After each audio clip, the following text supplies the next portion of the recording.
오늘 살펴보실 하나님의 말씀은 신약성경 누가복음 19장 37절로 38절과 20장 19절의 말씀입니다. 우리 다 함께 큰 목소리로 봉독하도록 하겠습니다. 함께 봉독합니다.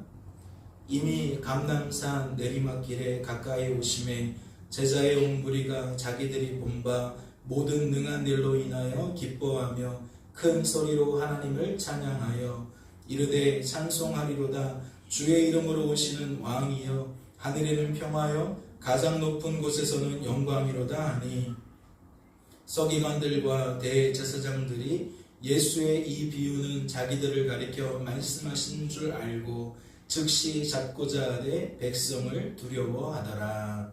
아멘. 오늘은 나는 어떠한 사람인가 라는 제목으로 말씀을 나누려고 합니다.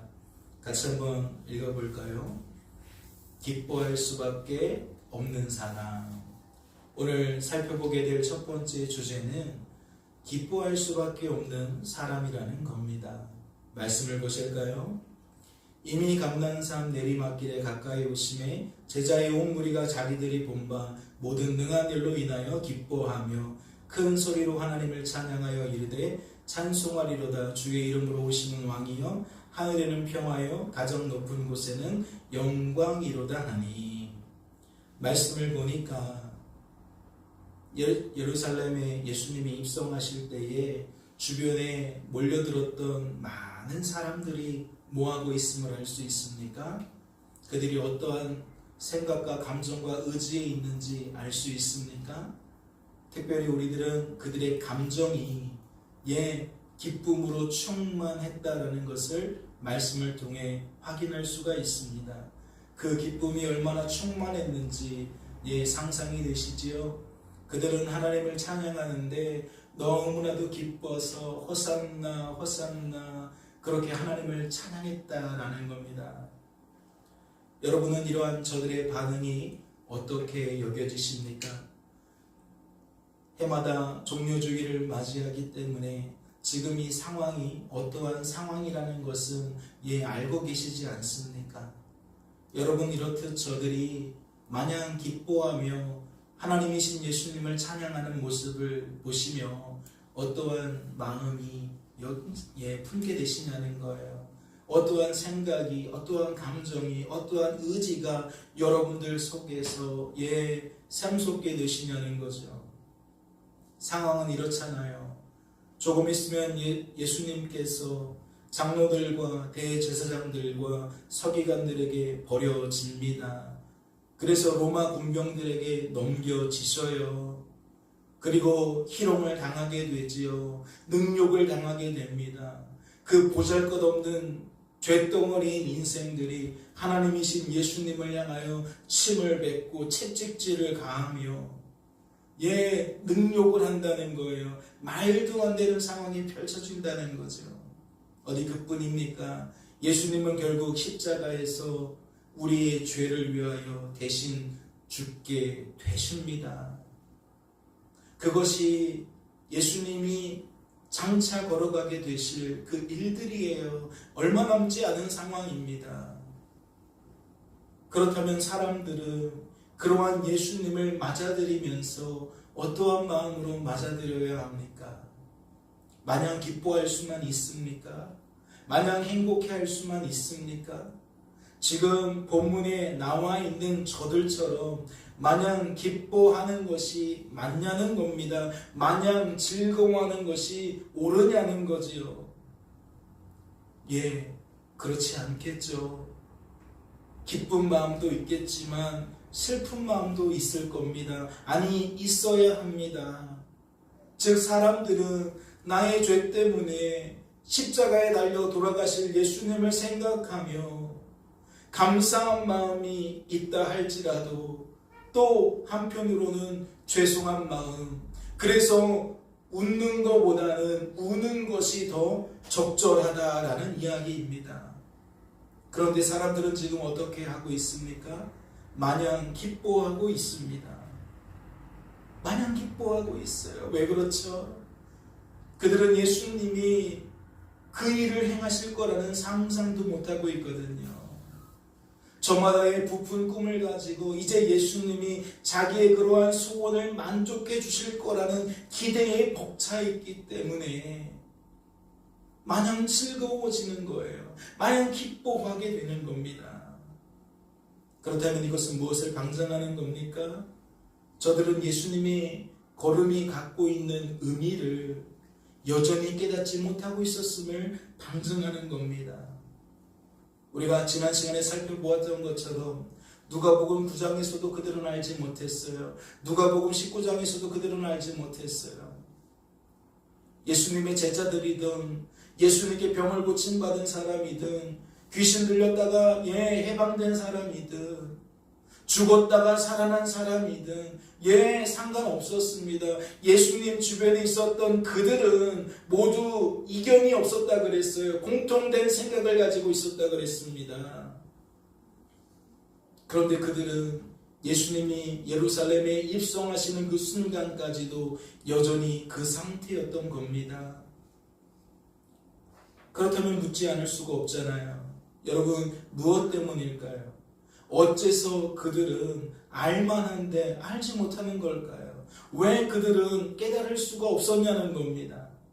말씀을 보실까요? 말씀은 어떻게 소개하고 있습니까? 그들이 이 말씀을 알지 못하니 이는 그들로 깨닫지 못하게 숨긴 바 되었습니다. 제자들이 이것을 하나도 깨닫지 못하였으니 그 말씀이 감추였으므로 그들이 그 이르신 바를 알지 못하였더라. 말씀은 그 이유를 어떻게 소개하고 있습니까? 말씀은 그 이유를 하나님께서 숨기셨기 때문이라고, 감추셨기 때문이라고 소개하고 있습니다. 이는 어떠한 의미죠? 하나님께서 그들이 깨달을 수 있도록 그들에게 무엇을 베풀어 주시지 않았다? 은혜를 베풀어 주시지 않았다. 하나님께서 그들의 생각과 감정과 의지를 만져주셔야 하는데, 붙들어 주셔야 하는데, 그래야만 사람들이 깨달을 수가 있는데 하나님이 그들을 내버려 두시니까 그들은요 알 길이 없다는 거예요. 그렇다면 또다시 묻지 않을 수가 없잖아요. 무엇 때문이겠습니까? 하나님께서는 어째서 은혜를 베풀어 주시지 않았냐는 거지요. 어째서 그들을 붙들어 주시지 않았냐는 겁니다. 하나님께서 붙들어 주시면 그들은 얼마든지 오늘 눈물바다를 펼칠 수 있을 거예요. 내가 뭐라고, 나 때문에 예수님이 십자가를 지십니까? 라고 그들은 예수님 앞에 오열할 수 있었을 거라는 거죠. 그렇다면 다시 여쭙습니다. 무엇 때문일까요? 어째서 하나님이 그들의 생각과 감정과 의지를 일깨워 주시지 않았냐는 겁니다. 저는 이렇게 정리하고 싶어요. 이것은 아직 하나님의 때가 아니었기 때문입니다. 다시 말해 하나님께서 예수님을 향해 예언된 말씀을 온전히 성취하셔야 했기 때문에 하나님은 그렇게 해주실 수가 없었다는 거지요. 무슨 이야기일까요? 말씀을 보세요. 예수님에게 이러한 말씀이 예언이 되었습니다. 시온에 따라 크게 기뻐할지어다. 예루살렘에 따라 즐거이 부를지어다. 무슨 얘기죠? 시온의 백성들, 예루살렘의 백성들 뭐 하라는 겁니까? 크게 기뻐하라는 거예요. 즐거이 부르라는 거예요. 뭐라고요? 보라, 내 왕이 내게 임하나니. 여기서 말하는 왕이란 우리 예수님을 말하는 거죠. 메시아, 우리 구주 예수 그리스도, 그분을 말하는 거예요. 보라, 내 왕이 내게 임하시나니 그는 공의로우시며 구원을 베푸시며 겸손하여서 나귀를 타시나니 나귀의 작은 것 곧 나귀 새끼니라. 내가 에브라임의 병거와 예루살렘의 말을 끊겠고 전쟁하는 활도 끊으리니 그가 이방 사람에게 화평을 전할 것이요 그의 통치는 바다에서 바다까지 이르고 유브라데 강에서 땅끝까지 이르리라. 하나님은 지금 이 예언된 말씀을 성취하시기 위해 뭐 하셨다는 거예요? 은혜를 베푸셔서 그들이 알아챌 수 있도록 만들지 않으셨다는 거예요. 그들이 모르는 상태에 있도록 만드시기 위하여 은혜를 베풀어 주시지 않았다는 거죠. 이 말씀이 그럼 어디에서 어떠한 상황에서 성취되어지겠습니까? 예수님께서 예루살렘에 입성하실 때에 이 말씀이 성취되어지는 거예요. 그러니까 오늘 우리들이 봉독했던 그 말씀과 이 말씀을 조금 비교해 보세요. 다시 한번 읽어드릴게요. 시온에 따라 크게 기뻐할지어다. 예루살렘에 따라 즐거이 부를지어다. 보라, 내 왕이 내게 임하시나니 그는 공의로우시며 구원을 베푸시며 겸손하여서 나귀를 타시나니 나귀의 작은 것 곧 나귀 새끼니라. 내가 에브라임의 병거와 예루살렘의 말을 끊겠고 전쟁하는 활도 끊으리니 그가 이방 사람에게 화평을 전할 것이요 그의 통치는 바다에서 바다까지 이르고 유브라데 강에서 땅끝까지 이르리라. 자, 그럼 비교해 볼게요. 그것을 예수께로 끌고 와서 자기들의 겉옷을 나귀 새끼 위에 걸쳐놓고 예수를 태우니 가실 때에 그들이 자기의 겉옷을 길에 펴더라. 이미 감람산 내리막길에 가까이 오심에 제자의 온 무리가 자기들이 본 바 모든 능한 일로 인하여 기뻐하며 큰 소리로 하나님을 찬양하며 이르되 찬송하리로다. 주의 이름으로 오시는 왕이요 하늘에는 평화요 가장 높은 곳에는 영광이로다 하니. 무엇을 깨닫게 되십니까? 앞서 살펴본 스가랴서 말씀이 예수님께서 예루살렘에 입성하실 때에 온전히 성취되고 있다는 것을 깨닫게 되십니까? 크게 기뻐할지어다, 즐거이 부를지어다 라고 예언이 되어져 있어요. 그러니까 예수님이 예루살렘에 들어가실 때에 사람들은, 그 백성들은 크게 기뻐할 것이다, 즐겁게 부를 것이다 라고 얘기를 했다는 거죠. 그런데 예루살렘에 예수님이 들어가실 때 보니까 사람들이 뭐하고 있어요? 그 말씀 그대로 기뻐하고 있어요. 큰 목소리로 하나님을 찬양하고 있어요. 예언된 말씀이 그대로 성취되어지고 있다는 겁니다. 어디 그뿐인가요?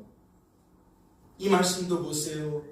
어떻게 예언이 되어 있습니까? 예루살렘에 들어가실 때에 나귀 새끼를 타고 들어가신다라고 예언이 되어져 있는데 예수님은 무엇을 타고 들어가셨죠? 나귀 새끼를 타고 들어가셨어요. 이 또한 무엇입니까? 예언된 말씀이 그대로 성취되어진 겁니다. 어디 그뿐인가요? 말씀에 보면 그가 화평을 전한 것이다 라고 예언이 되어져 있습니다. 그런데 사람들의 입술에 어떻게 찬송이 울려 퍼집니까? 하늘에는 평화라고, 가장 높은 곳에는 영광이라고, 그렇게 찬송을 부르고 있습니다. 무엇이 또 성취되는 겁니까? 화평의 그분이 화평의 그분으로 여겨지고 있다는 것을 우리는 알 수가 있는 겁니다. 말씀을 좀 정리해 볼까요? 이스라엘 백성들은 예수님의 걸음이 갖고 있는 의미가 무엇인지 제대로 모르고 있는 상태였습니다. 그런데 모르고 있었기 때문에 오히려 그들은 어떻게 반응할 수가 있었던 겁니까? 모르고 있었기 때문에 그들은 예언된 말씀처럼 메시아이신 예수님께서 나귀 새끼를 타고 예루살렘에 입성하시는 그 모습을 보며 그들은 진심으로 전심으로 기뻐할 수가 있었던 겁니다. 그렇다면 여러분은 이러한 상황을 통해 무엇을 깨닫게 되십니까? 오히려 몰랐기 때문에 저들이 진심으로 기뻐할 수 있다는, 저들이 몰랐기 때문에 오히려 예언된 말씀이 제대로 성취되어질 수 있었다는 이 상황을 통해 여러분은 무엇을 깨닫게 되시냐는 거예요. 저는 이렇듯 역설적인 상황을 통해서라도 하나님의 뜻을 반드시 틀림없이 이루시는 우리 하나님의 하나님 되심을 더욱 깊이 깨닫게 됩니다.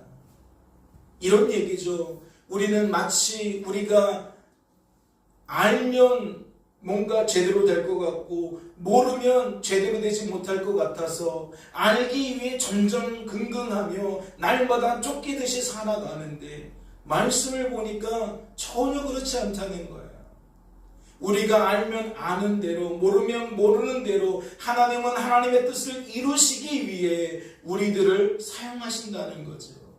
우리가 몰라야 된다면 우리는 모르게 하신다는 거고, 우리가 꼭 알아야 된다면 하나님은 알게 만드신다는 거예요. 그러니까 우리에게 키가 있는 것이 아니라 열쇠는 오직 하나님께 있다는 것을 깨닫게 되어진다는 겁니다. 이는 무엇을 방증하는 거지? 인생의 주관자와 구원자는 누구라는 이야기입니까?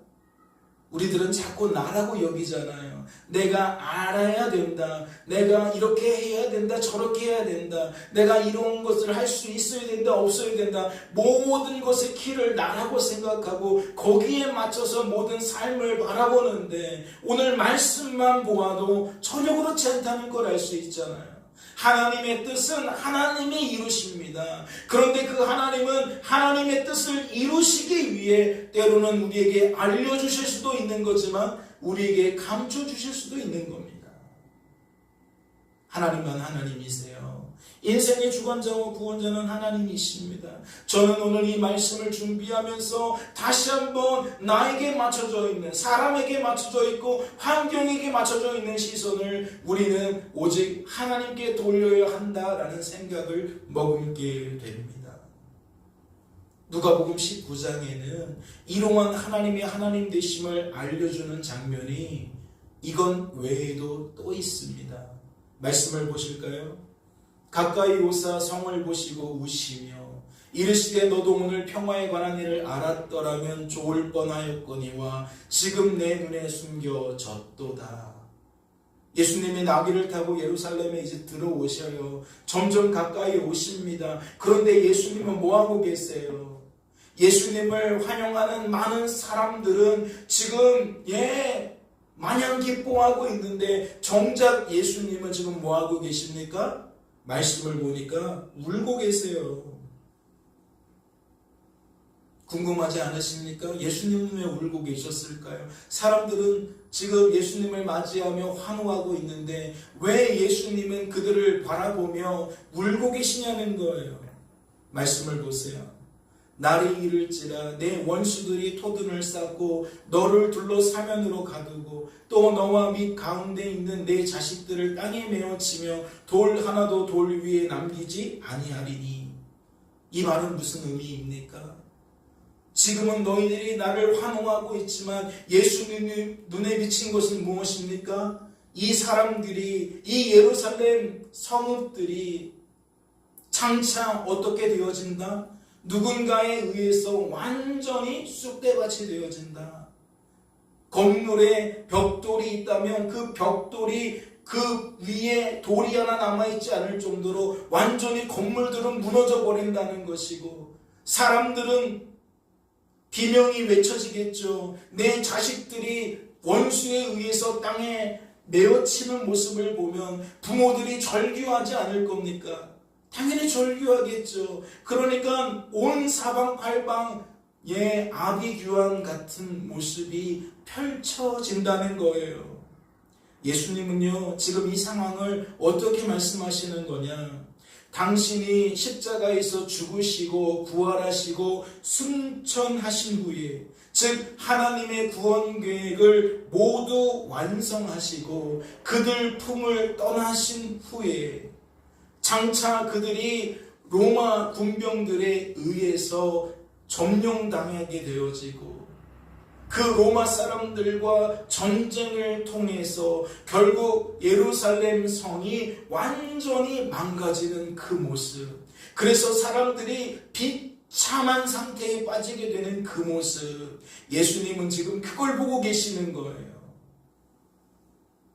하지만 예수님을 환호하고 있었던 이스라엘 사람들은 이 또한 알지 못했습니다. 예수님이 걷고 있는 그 걸음의 의미를 제대로 이해하지 못했더라도, 만약 그들이 장차 이러한 일들을 자신들이 겪게 될 거라는 것을 알았다면 예수님이 입성하실 때에 마냥 기뻐할 수 있었을까요? 조금 있으면 이 예루살렘 성이 완전히 망가질 거라는 것을 알고 있다면 예수님이 입성하실 때에 마냥 행복할 수 있겠냐는 겁니다. 그렇지 않았겠죠. 그들은 그 일 때문에 계속 마음 한켠에 착잡한 마음이 있었을 거예요. 근심하는 마음이 있었을 거예요. 그래서 결국 예수님을 보면서 예수님 앞에 눈물을 토해냈을 거라는 거죠. 예수님 알고 계십니까? 장차 이 예루살렘 성이 완전히 망가진다는 것을 혹시 알고 계십니까? 우리가 요즘 이것 때문에 잠도 못 이룹니다. 슬픔에 잠기게 됩니다. 주님 그렇게 말하고 반응했을 거라는 거예요. 하지만 그들은 알지 못했어요. 이 또한 알지 못했어요. 왜요? 하나님께서 이 또한 그들에게 숨기셨기 때문입니다. 그래서 그들은 알지 못했어요. 하지만 그 결과가 무엇인 겁니까? 하나님께서 숨기신 결과가 무엇입니까? 스가랴서에 예언된 말씀처럼 그들이 예수님이 입성하실 때에 크게 기뻐하고 즐겁게 노래할 수 있었던 겁니다. 사랑하는 성도 여러분, 여러분은 말씀을 듣는 중에 어떠한 생각이 드십니까? 혹 인생은 나하기 나름이 아니라 하나님 하시기 나름이라는 생각이 드십니까? 인생은 내가 사는 것으로 우리가 여길 뿐이지 착각할 뿐이지 인생은 그리스도께서 사시는 것이라는 생각이 드시냐는 겁니다. 혹 잊으셨다면 다시 기억해내시기 바랍니다. 성도된 우리들은 여전히 악하고 약하고 무능한 인생입니다. 그렇기에 구원받은 성도라 할지라도 스스로의 힘과 능력으로는 여전히 죄의 열매를 맺으며 살아갈 수밖에 없습니다. 우리가 우리의 그 실태를, 우리의 그 언행과 행사를 낱낱이 누군가에게 드러나지 않아서 우리가 사람 노릇하고 있는 거지요. 내가 숨은 곳에서, 부모님이 보지 않는 곳에서, 친구들이 보지 않는 곳에서, 은밀한 곳에서 어떠한 일들을 행하고 있는지 다 밝혀진다면 우리는 차마 고개를 들고 살지 못할 거예요. 내가 내 속으로 어떠한 생각과 감정과 의지를 품고 살아가는지 내 친구가 그것을 안다면 그 친구가 나를 어떻게 여길까? 그 생각 때문에 우리는 부끄러워서 직장도 나아가지 못할 거예요. 사회생활 하지 못할 거예요. 다시 말씀을 드려요. 성도된 우리들은 여전히 악하고 약하고 무능한 존재입니다. 그렇기에 구원받은 성도라 할지라도 스스로의 힘과 능력으로는 결코 죄의 열매를 맺지 않을 수 없어요. 생각으로부터, 행동으로부터, 언행으로부터 우리는 끊임없이 죄의 열매를 맺을 수밖에 없다는 겁니다. 다시 말해 그것은요, 당연한 결과라는 거죠. 예수님께 택함받고 3년 동안 예수님과 동고동락한 제자들이 어떻게 그럴 수 있어가 아니에요. 예수님을 통해 큰 은혜를 누릴 수 있었던 사람들이 어떻게 그럴 수 있어가 아닙니다. 당연히 그럴 수 있어 라는 것이지요.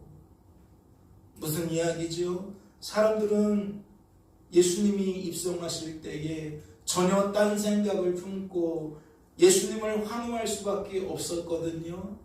제자들도 마찬가지였고 귀신 들렸다가 해방되어진 사람들도 죽었다가 살아난 사람들도 사람들에게 인간 취급, 사람 취급받지 못하던 사람들도 그렇게 저마다의 큰 은혜를 경험하고 있는 사람들조차도 예수님이 입성하실 때의 모양은 똑같았다라는 거예요. 그런데 우리들이 그들을 바라보면서 혀를 차며 쯧쯧쯧 어떻게 저럴 수 있어? 아니라니까요. 당연히 그럴 수 있어입니다. 하지만 기억하세요. 인생의 주관자여 구원자이신 하나님께서는 세상 끝날까지 성도된 우리들과 함께 하십니다. 하나님께서 그리하시는 이유가 무엇입니까? 인생의 주관자여 구원자이신 하나님께서 성도된 우리들과 세상 끝날까지 함께 하시는 이유가 무엇이냐는 거예요. 이는 성도된 우리들이 주어진 삶 속에서 스스로의 힘과 능력으로는 결코 성도로 세워질 수도 없고 성도로 보존될 수도 없고 성도다운 삶을 살아갈 수도 없기 때문입니다. 다시 말해 스스로의 힘과 능력으로는 결코 하나님의 뜻을 따라 의의 열매를 맺으며 살아갈 수가 없기 때문이라는 것이지요. 그래서 인생의 주관자요 구원자이신 하나님께서는 그동안 우리들과 세상 끝날까지 함께 하시며 그동안 우리들을 끊임없이 뭐 하시는 겁니까? 친히 성도로 세워주시는 겁니다. 친히 성도로 보존해 주시는 겁니다. 친히 성도다운 삶을 살아가도록 만들어 주시는 거예요. 따라서 성도된 우리들은 주어진 삶 속에서 안심입니다. 누구 때문에 안심입니까? 악하고 약하고 무능한 내 자신 때문에 안심입니까? 나와 조금도 다를 바 없는 그 부모님 때문에, 그 선생님 때문에, 그 사장님 때문에, 그 친구 때문에 천만의 말씀이에요. 악하고 약하고 무능한 사람 때문이 아니라 나를 구원해 내신 하나님 때문에 우리는 안심할 수 있는 겁니다. 하나님께서는 우리들이 울어야 할 때에는 반드시 울게 만드실 거예요. 내가 눈물을 쏟아야 할 때는 어김없이 하나님이 우리들에게 눈물을 쏟게 만드실 거라는 거죠. 왜요? 그것이 필요하니까. 그것이 우리에게 필요하니까. 하나님의 뜻을 이루는 데 필요하니까 하나님은 반드시 틀림없이 그리 만드신다는 거지요. 지금 우리들이 웃어야 하기 때문에 하나님께서는 울어야 하는 이유를 우리들에게 숨겨주시는 겁니다. 마치 부모 자식 간의 그 일들과 비슷하죠. 부모님이 나 때문에 얼마나 마음 달아 하시는지, 얼마나 뒤에서 눈물을 흘리고 계시는지 자식된 우리들이 다 알지 못해서 부모님 앞에서 뻗대고 사는 거 아닙니까? 마치 내가 잘난 것처럼 여기며 부모님 앞에서 주장하며 사는 거 아니에요? 부모님의 그 모습을 다 안다면 우리들은 감히 그럴 수 없겠죠. 하지만 하나님은 알아야 하는 건 반드시 알게 하신다는 걸 기억하세요. 그러니 우리들은 울게 될 때에나 웃게 될 때에나 무엇을 기억해야 됩니까? 무엇을 주목해야 됩니까? 하나님의 그 기쁘신 뜻을 따라 우리들을 울게 하시는 하나님, 우리들을 웃게 하시는 하나님을 기억할 수 있어야 합니다. 사람만 쳐다보는 것이 아니라, 환경만 쳐다보는 것이 아니라 우리를 그렇게 허락하신 그러한 삶을 살게 만드신 하나님을 우리들은 기억할 수 있어야 한다는 거지요. 다시 말해 성도된 우리들은 주어진 삶 속에서 하나님을 더욱 바라볼 수 있어야 한다는 겁니다. 그분을 의지하고 그분을 자랑할 수 있어야 한다는 거예요. 하나님께서는 이것을 위해 주어진 삶 속에서 우리들이 날마다 하나님만 하나님이시라는, 인생의 주관자와 구전자는 오직 하나님이시라는 복음을 체감하게 만드시는 것이고, 체감하게 만드실 뿐만 아니라 깨닫게 만드시는 것이고, 깨닫는 것만으로 끝나는 것이 아니라 능력을 누리게 만드시는 줄로 믿습니다. 그게 우리들에게 펼쳐지는 하루하루의 삶이라는 것이지요. 그것 때문에 하나님은 우리에게 무언가를 보게 만드시고, 무언가를 듣게 만드시고, 우리가 무언가를 말하게 만드신다는 거예요. 다시 한번 축복하며 권면합니다. 새롭게 주어진 한 주간의 삶 속에서 그 하나님을 더욱 주목하시는, 기억하시는 저와 여러분 되어주시기를 주님의 이름으로 소망합니다. 오늘 살펴보게 될 두 번째 주제는 백성을 두려워할 수밖에 없는 사람입니다. 예루살렘에 입성하신 예수님께서 하신 일들 중에 말씀이 가장 먼저 소개하고 있는 사건은 성전을 정결케 하신 성전 정화 사건입니다. 말씀을 보실까요? 성전에 들어가사 장사하는 자들을 내쫓으시며 그들에게 이르시되 기록된 바 내 집은 기도하는 집이 되리라 하였거늘 너희는 강도의 소굴을 만들었도다 하시니라. 예수님께서는 성전에 들어가셔서 성전에서 장사하는 사람들을 모두 내쫓으셨습니다. 예수님께서 하신 이 일에 가장 민감하게 반응했던 사람들은 누구였을까요? 당시 성전을 관리하고 책임지고 있었던 백성들의 지도자들이었습니다. 바로 대제사장들과 서기관들이었다는 거죠.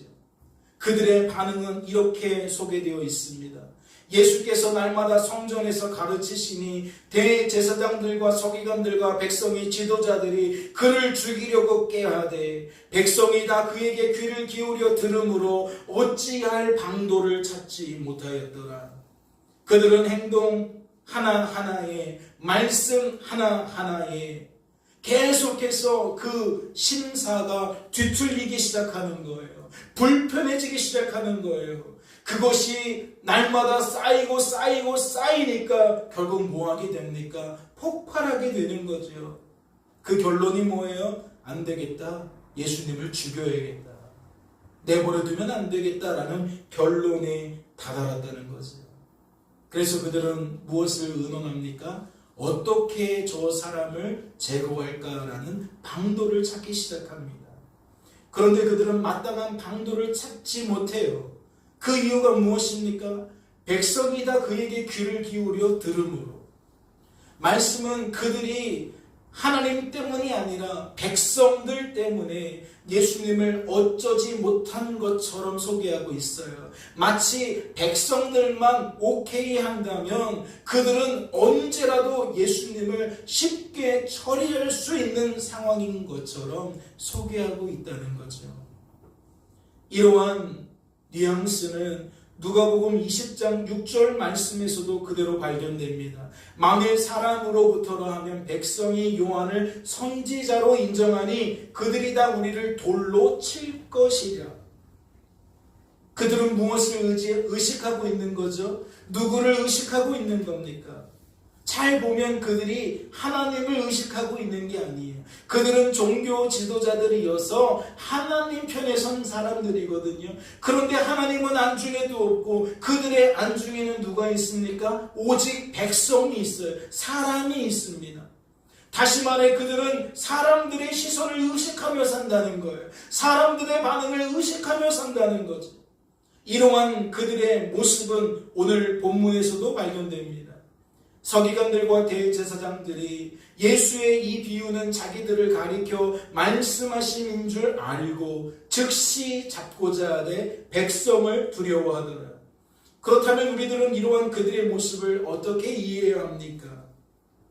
하나님께서 알려주시지 않으면 결코 알 수 없어서 울어야 할 때에 오히려 기뻐할 수밖에 없는 것처럼 악하고 약하고 무능한 우리들은 하나님께서 하나님을 주목할 수 있도록 은혜를 베풀어 주시지 않으면 하나님보다 하나님이 아닌 것들을, 즉 사람과 환경을 더욱 주목하며 살아갈 수밖에 없다는 것으로 이해해야 됩니다. 마찬가지예요. 어떻게 그럴 수 있어? 종교 지도자들이 어떻게 그럴 수 있어가 아니라 당연히 그럴 수 있지라는 이야기예요. 악하고 약하고 무능하기 때문에 지도자들이라 할지라도 리더라 할지라도 하나님의 은혜 없으면, 하나님의 붙들어 주심 없으면 매한가지라는 거지요. 하나님 바라보며 하나님 의식하며 하나님 기억하며 살아갈 수 없다는 겁니다. 예수님께서 말씀하신 포도원 농부의 비유는 그러한 우리들을 이해하는 데 큰 도움을 줍니다. 포도원 농부의 비유가 무엇이냐? 그 내용은 대충 이래요.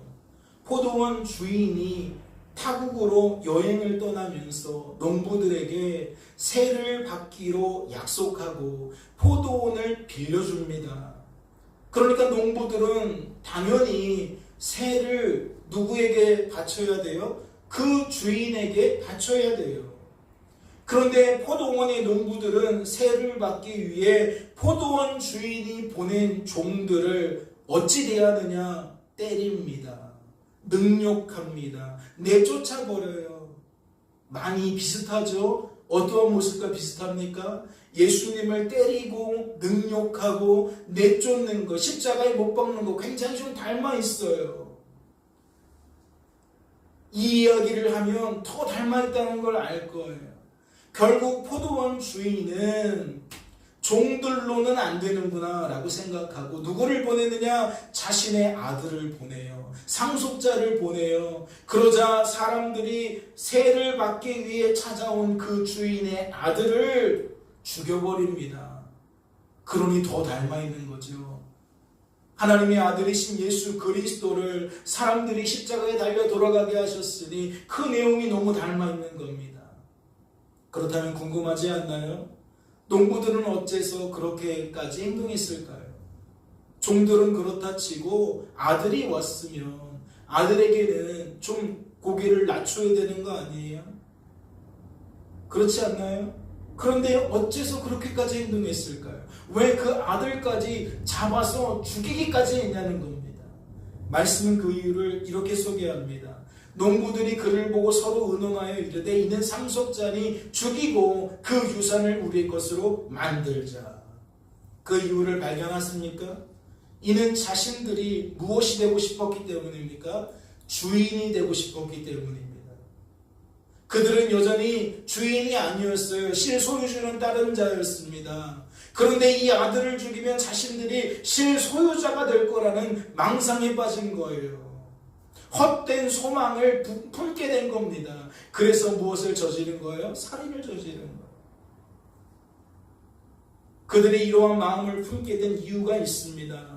말씀은 이렇게 소개해요. 한 사람이 포도원을 만들어 농부들에게 새로 주고 타국에 갔어요. 이 얘기는 설명을 드렸죠. 근데 어떠한 말이 있습니까? 오래 있다가 라는 말이 있어요.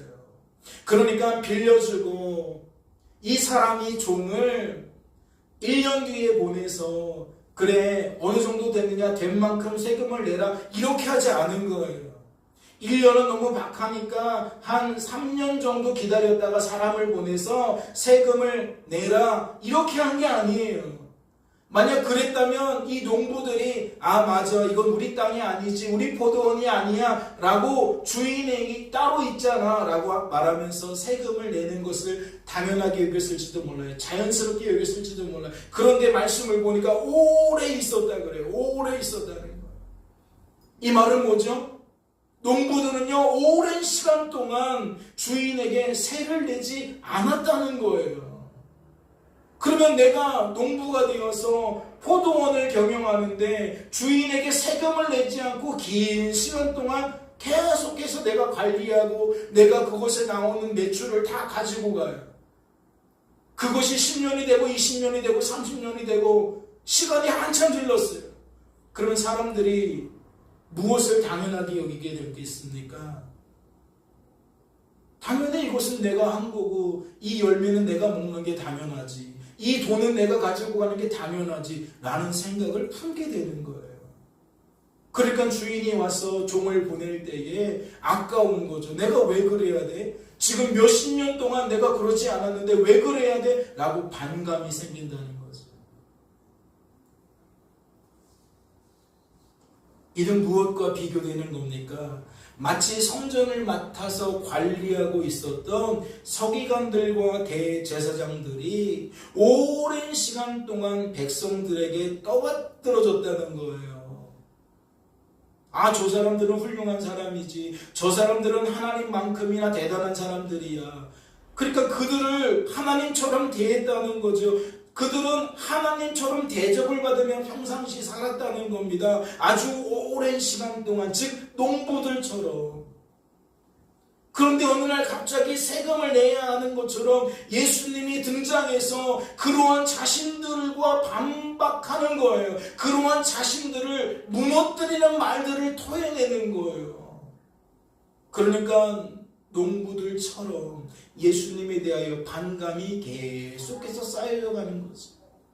특별히 이걸 생각해 보세요. 성전을 맡아서 관리하고 있었던 사람들이 그들인데 버젓이 예수님이 성전으로 뛰어들어와서 자신들이 만들어 놓은 질서를 망가뜨리고 있잖아요. 얼마나 자존심이 상했겠어요. 누가 내가 살고 있는 집에, 내가 경영하고 있는 회사에, 음식점에 찾아와서 자신이 주인인 것처럼 마구잡이로 행동한다면 여러분 그것에 기뻐하겠습니까? 반감을 가질 수밖에 없을 거예요. 다시 말해 그 상황을 받아들일 수 없다는 거죠. 그래서 그들은 어떠한 반응을 내는 겁니까? 주인이 보낸 종들 앞에서 오히려 주인 행세를 하는 겁니다. 어디 그뿐인가요? 그들은 주인의 아들 앞에서까지 오히려 주인 행세를 하는 겁니다. 성전은 우리가 책임지고 있는 건데 왜 자꾸만 성전에 기웃기웃거리면서 자기가 주인인 것처럼 행세하는 거야? 라고 그렇게 여긴다는 거지요. 사랑하는 성도 여러분, 죄의 본질이 무엇입니까? 자기 자신을 하나님인 줄로 착각하게 만드는 겁니다. 자기 자신을 내 인생의 주관자와 구원자라고 착각하게 만든다는 것이지요. 우리는 내 인생이 내가 주관하고 내가 구원하는 거라고 여기며 한평생을 살아옵니다. 그것이 10년일 수도 있고 20년일 수도 있고 30년일 수도 있고 복음을 듣기 전까지 예수님을 나의 구주로 영접하기 전까지 우리들은 계속해서 그러한 생각에 꽉 사로잡혔던 사람들이에요. 그런데 복음을 통해서 그것이 죄 때문이라는 것을 깨닫고 내 인생의 주관자와 구원자는 내가 아니라 오직 하나님이시라는 말을 들으면 우리가 어떻게 반응합니까? 못 받아들이는 거예요. 반감을 가지는 거예요. 내 인생은 내가 주관하는 건데, 내가 구원하는 건데, 내 인생은 내가 만들어가는 건데 왜 내 인생이 당신이 만들어, 하나님이 만들어? 못 받아들인다니까요. 그러니까 예수님을 믿지 않는 거고, 예수님을 믿는다고 하면서도 그 부분에 늘 걸려 넘어지는 거예요. 사람들은 내가 죽었다는 걸 인정하지 않습니다. 오히려 계속해서 살아나려고 합니다. 기도 하나를 해도 내가 하는 것이어야 맛있는 거예요. 하나님께서 나를 기도하게 만드셨다라고 말하면 그거 재미없는 겁니다. 맛없는 거예요. 하나님이 나에게 봉사하게 만들었다라고 말하면 그거 와닿지 않는 겁니다. 내가 하나님을 위하여 몸된 교회를 위해 하나님 나라를 위해 충성 봉사했습니다 라고 해야 좋은 거라는 거예요. 다시 말씀을 보세요. 서기관과 대제사장들이 예수의 이 비유는 자기들을 가리켜 말씀하신 줄을 알고 즉시 잡고자 하되 백성을 두려워하더라. 말씀을 보니까 사람들에게 하나님이 은혜를 아예 안 준 건 아니에요. 그렇죠? 은혜를 어느 정도 주셨어요. 근데 그 정도가 무엇입니까? 알아차릴 만큼 주신 거예요. 이거 예수님이 나들으라고 하는 소리구나. 이걸 알아챘다는 거죠. 설교를 듣다 보면 하나님이 은혜를 주실 때가 있어요. 그러면 저 말씀은 나에게 하는 말씀이구나 라는 그런 여김이 있을 때가 있습니다. 그런데 어떠한 성도들은 딱 거기까지만 목사님이 또 나한테 들으라고 하는 소리네 라고 딱 거기서 듣고 반감을 갖고 끝나는 거예요. 그런데 지금 보니까 이 사람들이 그래요. 딱 나에게 말씀한다라는 것은 알았는데 반응이 어때요? 즉시 잡고자 하네. 즉시 잡고자 하네. 반감을 드러냈다는 거예요. 예수님에 대하여 반감을 드러냈다는 거예요. 다시 말해 악하고 약하고 무능한 내 자신을 깨닫게 되었다면 하나님께 회개하는 것이 은혜 받은 사람의 편데 하나님, 내가 그런 사람입니다. 잘못했습니다. 하나님 없으면 안 됩니다. 라고 말하는 게 당연한 건데, 은혜가 딱 거기까지 미쳐지니까, 나를 공격하는 것으로만 받고, 마음속으로 새기지를 못해요. 내가 정말 그런 존재라는 걸 인정할 수는 없어요. 반감을 가지고 부인하게 된다는 겁니다. 서기관들과 대제사장들이 농부들처럼 행동했다는 것이고, 우리들 역시도 하나님의 은혜가 딱 거기까지면 그럴 수밖에 없다라는 거지요. 그렇다면 이것이 의미하는 바가 무엇이겠습니까? 그들은 여전히 죄의 종노릇하며 살아간다는 거예요. 매일같이 예배를 드려도 소용없는 거죠. 매일같이 기도를 해도 소용없는 거예요. 사람들에게 정말 심장까지 꺼내서 나눠줄 만큼 엄청난 사랑과 희생과 봉사를 한다 할지라도 여전히 죄의 종노릇하며 살아가기는 마찬가지입니다. 여전히 오해와 착각 속에 살아가기는 마찬가지예요. 그렇다면 이것이 의미하는 바가 무엇이겠냐고요. 사랑하는 성도 여러분, 이제 말씀을 맺고자 합니다. 서기관들과 대제사장들처럼 어쩌면 성도된 우리들도 날마다 복음을 체감하며 복음을 깨닫지 못하는 삶을 살았을지도 모릅니다. 아니면 복음이 무엇인지 깨닫게 되었을지라도 정작 복음의 능력을 누리지는 못하는 삶을 살았을지 모릅니다. 하지만 저는 하나님을 기대해 보고자 합니다. 사람을 기대하는 것이 아니라 하나님을 기대해 보고자 합니다. 하나님은 우리들이 그러한 종자인 것을 아시지만 자격 없는 우리들을 불러내셨습니다. 아무것도 보시지 않고 하나님께서 친히 계획하시고 십자가에 달려 돌아가심으로 완성하시고 우리를 그 은혜를 힘입어 불러내셨다는 거지요. 그렇다면 지금도 마찬가지일 거라고 생각합니다. 여전히 우리들은 악하고 약하고 무능해서 늘 반감 갖고 반박하면서 내가 내 인생의 주인이다 라고 주인 노릇하기에 바쁘지만 하나님은 그러한 우리들을 여전히 불러내실 거라는 거죠. 우리 하나님은 신실하시다는 겁니다. 새롭게 주어진 한 주간의 삶 속에서도 그래서 저는 안심입니다. 하나님 때문에 안심입니다. 저 역시 그러한 종자고 그러한 부류의 사람인 것을 알기에 그래도 안심이라는 거지요. 우리 주의 권속들을 향해서도 마찬가지입니다. 여러분들을 통해서 안심하는 게 아니에요. 여러분들과 함께 하시는 하나님 때문에 안심하는 겁니다. 새롭게 주어진 한 주간의 삶 속에서도 우리를 구원하시기 위해 십자가에 달려 죽으시고 부활하신 우리 구주 예수 그리스도와 하나님 때문에, 신실하신 하나님 때문에 온전히 동행하게 되는, 그래서 복음이 무엇인지 맛을 알고 그 맛을 누리게 되는 저와 여러분이 되어지시기를 주님의 이름으로 소망합니다. 잠시 기도합니다. 하나님 아버지, 감사합니다. 오늘은 종료주일이라 참 만감이 교체하는 날입니다. 마냥 기뻐할 수도 없고 마냥 슬퍼할 수도 없는 그 두 가지 감정이 오롯이 내 안에 공존되어지는 그러한 날입니다. 주님, 인생의 무능함과 하나님의 하나님 되심은 복음이라는 글자 아래 항상 우리에게 그렇게 다가옵니다. 주님, 새롭게 주어진 이 한 주간의 삶 속에서도 우리가 복음이 더욱 깊이 깨달아지게 하셔서 그렇게 한편으로는 안쓰럽고 한편으로는 무한 감사하는 복된 삶을 누리게 하옵소서. 더욱 복음이 깊어지게 하시고 복음으로 충만케 되어지는 모든 주의 권속들이 되어지도록 주여 축복하여 주시옵소서. 주께서 우리를 붙들어 주실 줄로 믿고 감사드리며 이 모든 말씀 우리를 죄에서 구원하신 예수님의 이름으로 기도하옵나이다. 아멘.